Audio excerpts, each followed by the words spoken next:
This happens in marketing and messaging all the time, and it's something that we have to avoid. Let me explain.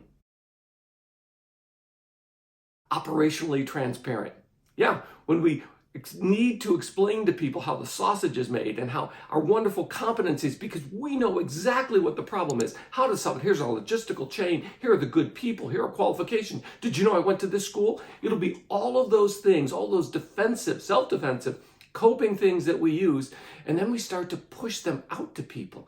And we expect to win over their affections, their hearts, their minds, by all of a sudden being better than anybody else in the world, as though that's attractive. Let me tell you about the 38 good things about this car, or let me tell you about the wonderful things we do. It only has 50 moving parts to it. And then we go through all those things, thinking that we're going to argue somebody into submission, into buying, into giving. It's self-justifying. It's selfish. And it's usually characterized by the use of this phrase: you need to understand. In marketing and in messaging, our customer, our audience, doesn't need to understand a damn thing. That's on us. We're the ones who are supposed to be sensitive, empathetic, to know what their problems are, what they aspire to, what they hope to be, or what they see themselves as being today, and to be there for them so that their problems are solved, so that their goals, their hopes are met, so that their frustrations are eased. Finally, they're relieved. And if your pitch, your proposal, your marketing script, your newsletter is just crammed full of all of those operational making of the sausage details, thinking that that's going to prove to people how competent you are and how much confidence they can have in you, I feel your pain.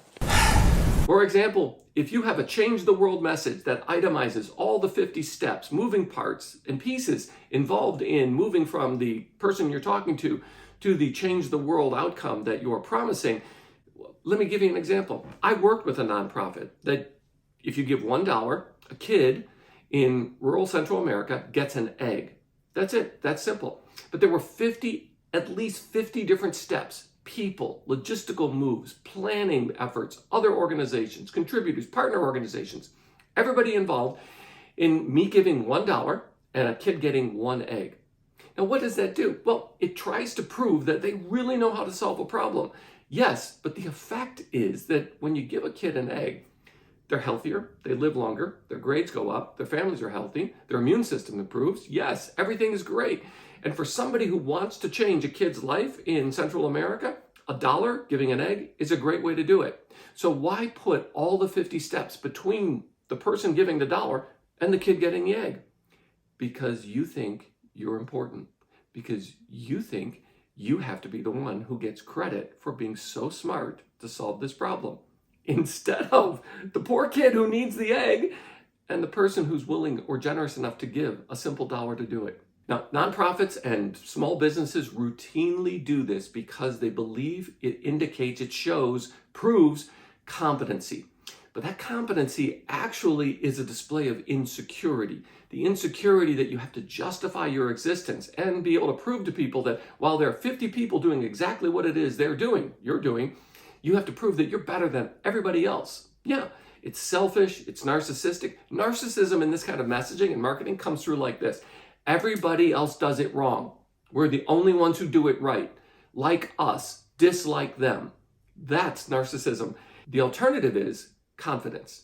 Confidence that displays an ability to be able to say, here's what we're after. Oh, look at your mission statement, your vision, your values. Is it about you? Of course it is. That's all they're about. We obsess about ourselves instead of obsessing about our customer or our customer service or the end beneficiary or the person who is necessary to make something possible, who's going to give us their money in exchange for a tote bag and good feelings. Yeah.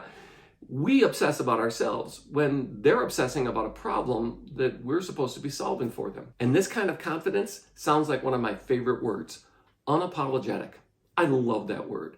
To be unapologetic in marketing and messaging is transformative. To be unapologetic means that you're willing to put yourself out there, regardless of how others in your space do it. You're able to put yourself out there. You don't care what the boss thinks about your marketing. You don't care what your team or the operations team or somebody in the back office said, but we don't do it that way. We don't call it that. No.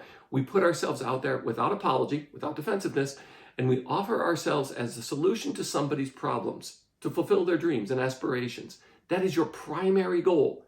Everything else is making sausage. And it probably shows up in your elevator pitch. Think about it. You have an elevator pitch? Most people, used to be the cool thing to do. You have an elevator pitch, 30 seconds to tell them all about you.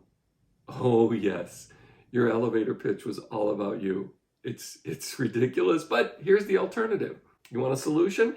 The elevator pitch affirms the person you're talking to. You probably see the world this way. You want to solve this problem. You're tired. You're frustrated with just moving things around or putting Band-Aids on things. Does that sound right? Does that sound like you? You see, that leading with that kind of characterization, that affirmation, that reciprocity that happens when we actually talk about someone else's values instead of our own.